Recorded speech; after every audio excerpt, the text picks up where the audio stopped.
It's time for another episode of Gospel Preaching Live, brought to you by the Kearney Church of Christ, which meets at 406 North Clark in Kearney, Missouri. Make plans to come out and visit the brethren, who look forward to seeing you. And now the host of Gospel Preaching Live, Richard Dodson. Hi, and welcome to Gospel Preaching Live. My name is Richard Dodson, minister of the Kearney Church of Christ.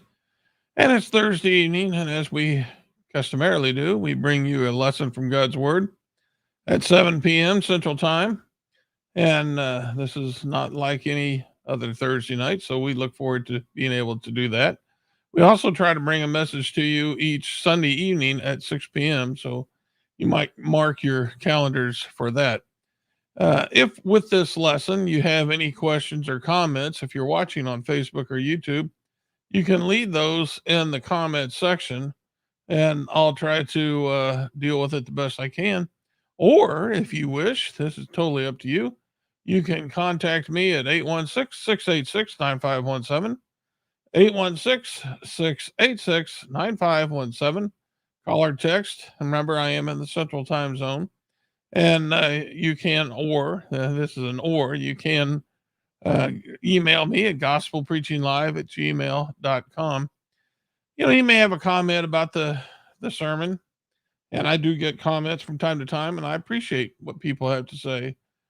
Sometimes people have some constructive criticism. Sometimes people have questions, and I appreciate that. But you also may have a request for a topic that you might want to hear, and that's fine too. Just leave that, and I'll see what I can do. I'll do the best I can. Best that I can. I can promise you. So, all right, tonight we're going to talk about time, and time is a topic that we all should be thinking about since it is the new year.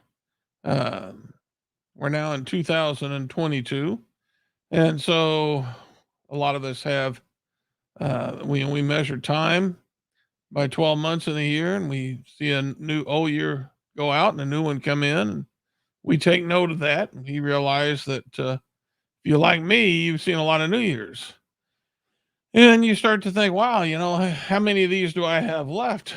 You know, because I've been through quite a few. My birthday this year, I'll be 59, so I've seen quite a few. But needless to say, time is something that we need to take note of because the Bible speaks of it. If you would turn to Ephesians chapter 5 and verse 15 through 16, the Apostle Paul said this to the Ephesians: "Look carefully then how you walk, not as unwise, but as wise, making the best use of the time, because the days are evil." And so what Paul's saying is, you know, you got time to do something. What are you going to do? Are you going to make the best of it, or are you just going to waste it? And of course, the little picture shows an alarm clock sleeping. And a lot of times that's what people do. They just waste time. And that's not a good thing. Of course, we have nature itself teaching us, as the Bible points out, you know, ants and various other creatures, how they labor in the summertime to prepare for the winter. And we have to take note of that. We have to notice that they have an idea about time and how they need to make the most of their time while they can before it gets harder to be able to find things to eat. And so time is not something that we should waste. Time is a blessing from God. It's something that God has given us. You know, I shut off every sermon by saying, "This is the day the Lord has given us. Let's rejoice in it and be glad." And, you know, we should always consider every day a blessing from God and never take it for granted. But unfortunately, we do. I mean, I'll put myself in on that. I try to fight against it. But you have a tendency to think, well, I got a lot of tomorrows. And you're tempted to put things off, and maybe sometimes we do. And that's not a wise thing to do. We need to make sure that we take advantage of our time that we have. And that's why David in Psalms 90 verse 12 says, "Teach us to number our days that we may get a heart of wisdom. Now, why do you think he said number our days? I think what he's trying to get at is, we have to realize that we're not here for eternity. We're not going to be here as long as we may think we're going to be here. And so, because of that, we need to make the most of our time. And if we understood that, if we truly understood it, that our time is limited, maybe we would seek wisdom a little bit harder. Maybe we would work a little bit more toward finding out what God wants us to do. Well, now that's something that's good for all of us. That's something that we need to consider. But that's what we need to do. We need to keep in mind the fact that each day is a blessing from God, and we're not promised tomorrow. And again, I'm right there with you. That fact is a struggle, I think, for all of us. And so it's a good thing to pray for. It's a good thing to make this prayer to the Lord. Say, Lord, help us to number our days. Help us to realize that our days are few. In James chapter 4 and verse 13 through 14, it's a good passage that talks about how brief life is. Come now, you who say today or tomorrow, we will go into such and such a town and spend a year there and trade and make a profit. Yet you do not know what tomorrow will bring. What is your life? For you are a mist that appears for a little time and then vanishes. I was thinking about that. I saw a little thing on Facebook where somebody thought that they'd seen a ghost. And I never had the thought before, but I thought, if there were ghosts, if everybody who has died and, during their time on earth, well, we would be overpopulated with ghosts. There'd be ghosts everywhere because there's been a lot of people that's walked on this earth. But needless to say, and I only use that to make this point, all these people who's lived on this earth as we're living now, they lived and they died, and that's what's going to happen to us. And in the span of history, we're just going to be a little puff of smoke. Will appear on a timeline, but it won't be for very much of a space. And, our life will be gone. And so we have to understand that. That's something that, when we're making our plans for tomorrow, that's exactly what we need to realize is that our time is limited. Our time is very precious to us. We need to make the most of it. Now, Jesus gave us some warnings about this, about having the proper mindset, about numbering your days and realizing that your time is precious. Let's look in Matthew chapter 24 and verse 44 through 51, and then we'll look over in Luke chapter 12, verse 16 through 21. But in Matthew chapter 24, it might be helpful to you if I just make this big. Matthew chapter 24, and what I'm doing is making the verse big on the Facebook and YouTube screens. But in verse 44, it says, "Therefore you also must be ready, for the Son of Man is coming at an hour you do not expect. Who then is the faithful and wise servant whom his master has set over his household to give them their food at the proper time? Blessed is that servant whom his master will find so doing when he comes. Truly I say to you, he will set him over all his possessions.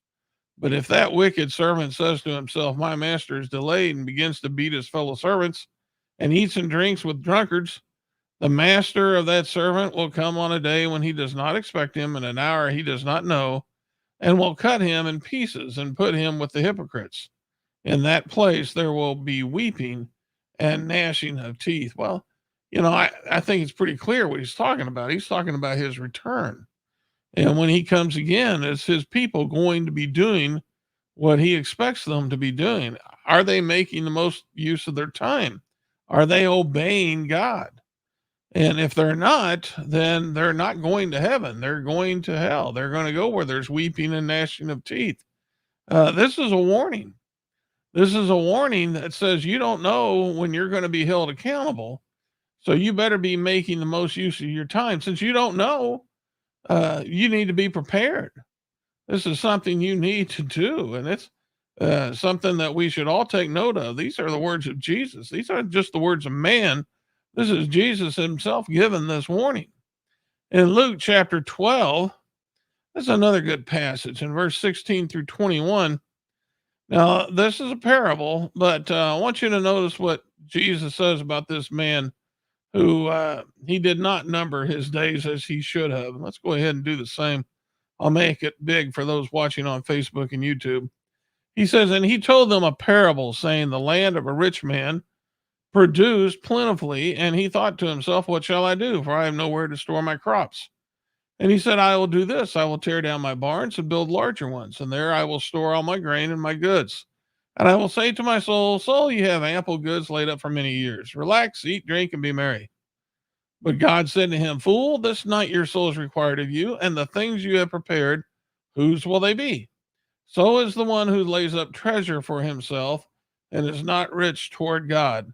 Now, this is a warning from Jesus about a man who did not prepare. He did not make the best use of his time. He thought he had more time than he thought. And if he had been preparing as he should, then he would have been laying up treasures for himself in heaven instead of laying up treasures for himself on earth. So again, these are just warnings of God telling us you better be mindful of the time and making the proper use of it, because there's going to come a day of reckoning, and you don't want to be on the short end of the stick.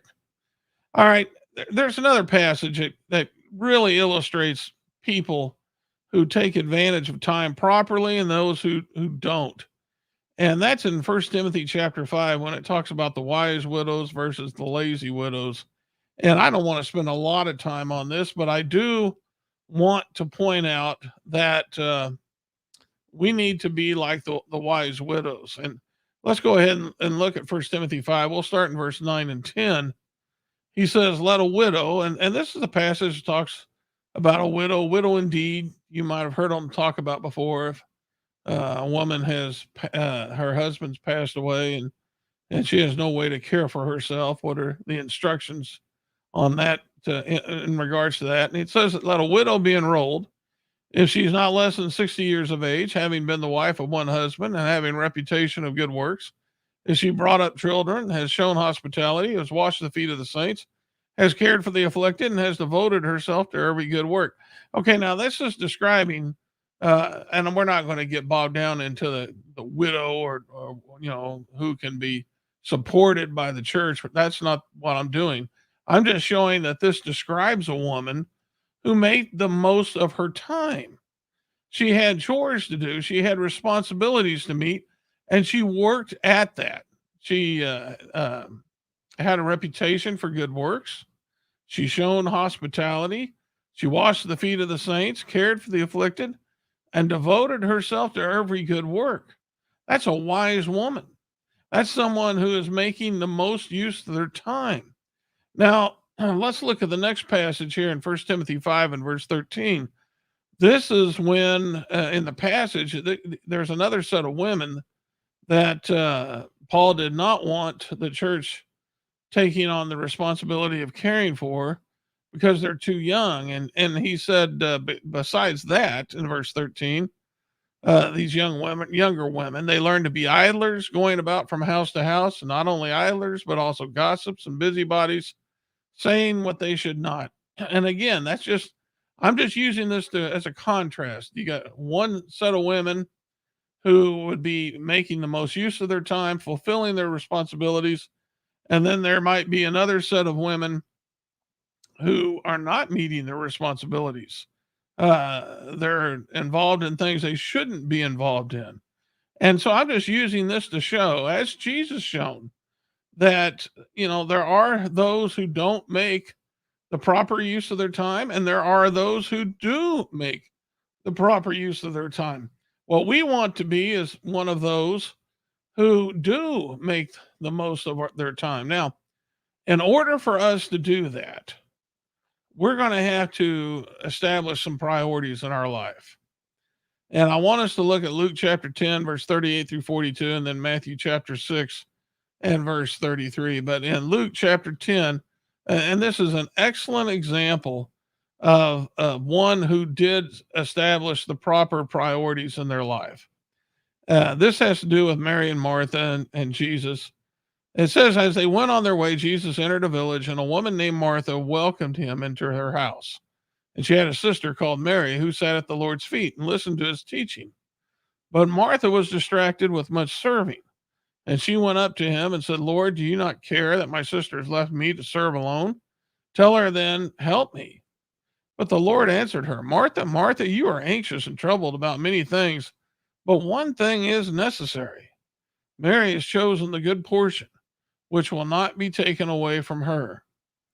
All right, so she knew, Mary did, that in that entire situation, one thing was absolutely necessary.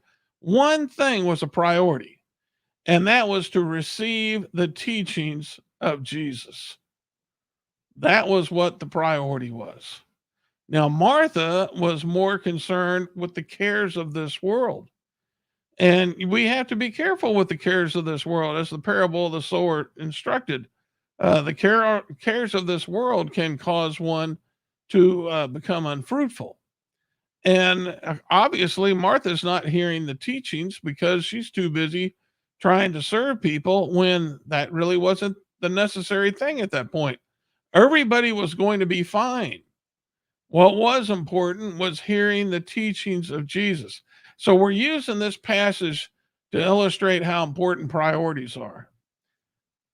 Mary had the proper priority. Martha did not. And even though Martha was doing a good work and she was doing things that many people would think, wow, this is really nice of her to do, it wasn't necessary. It wasn't a priority. What was a priority was the teachings of Jesus.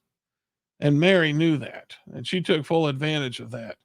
Now, apply that to our lives today. We have to understand that serving Jesus is the priority.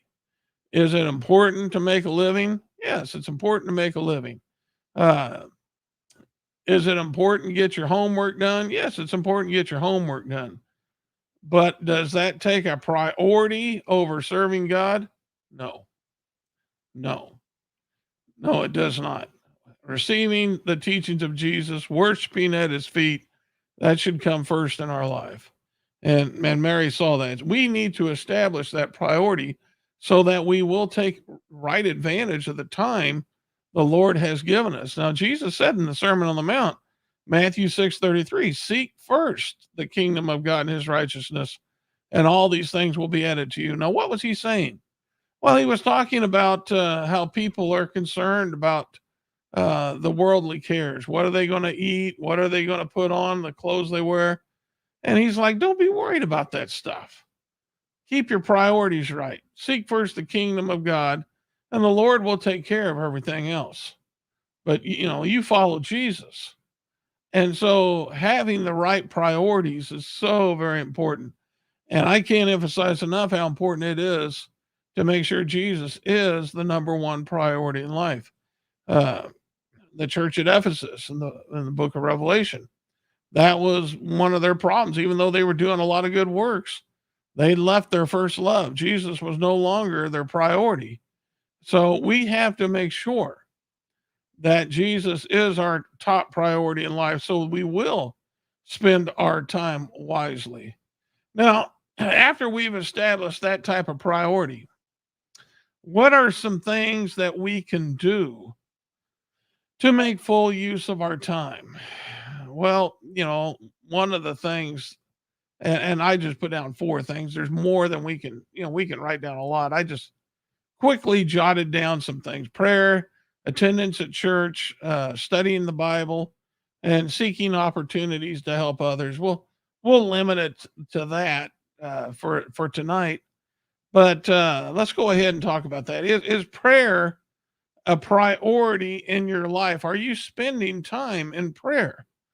Well, if you go to Daniel chapter 6, there was something that happened poor Daniel's life where the king was manipulated to put out a decree that no one for 30 days could pray to their God or any man. And of course, David If you did, you'd be cast in the lion's den. And of course, the king signed that in the law. But David, he didn't care about that. But what I want you to notice about David, it says when David knew that the document had been signed, he went to his house where he had windows in the upper chamber open toward Jerusalem. He got down on his knees 3 times a day and prayed and gave thanks before his God as he had done previously. So he was praying 3 times a day and he gives thanks. And he'd done that before. He wasn't going to stop now. So Daniel, obviously, 3 times a day was making prayer a priority in his life. And I think that's something that we can take note of. That's something that we can do as well. We need to think about taking time out to pray. And I think that's very important that we do that very thing. It's something that someone impressed me with, a little exercise they were doing that they encouraged others to practice with them. And that was to set your alarms on your phones to 9 o'clock in the morning, 3 o'clock in the afternoon, and 9 o'clock at night. And when that alarm went off, you prayed. And I decided I'm going to do that with him. Now, that's besides the prayers you may make, at bedtime or when you wake up and when you eat a meal. That's beside those prayers. This is different. This is just trying to pray, as Daniel did. And so you're taking time out to do this. And that's the deal. I get busy. And sometimes I'm involved in something when that alarm on my phone goes off. And I'm like, whoa, this is prayer time now. And I sometimes have to excuse myself so that I can go and pray. And because I made that a priority. This is something I really wanted to do. I would recommend everybody doing that. Make prayer a priority in your life and set that, go about doing that. Set your alarms on your phone so that you'll be reminded to pray. And, nothing bad ever happens when you're praying. So, it's not like I'm asking you to do something bad. I'm asking you to do something good. So give that a try. Set that as a priority in your life and go talk to God. He wants to hear from you, and you'll be more like Daniel. Now, Hebrews chapter 10, many of you know this passage, Hebrews 10, 24 and 25. Let us consider how to stir up one another to love and good works, not neglecting to meet together as the habit of some, but encouraging one another, and all the more as you see the day drawing near. We need to get to church. Again, does anything bad happen at church? Is anybody asking you to do something bad? Or does everything good happen? Well, good. I mean, we're wanting good things to happen to you. That's why we're asking you to go to church.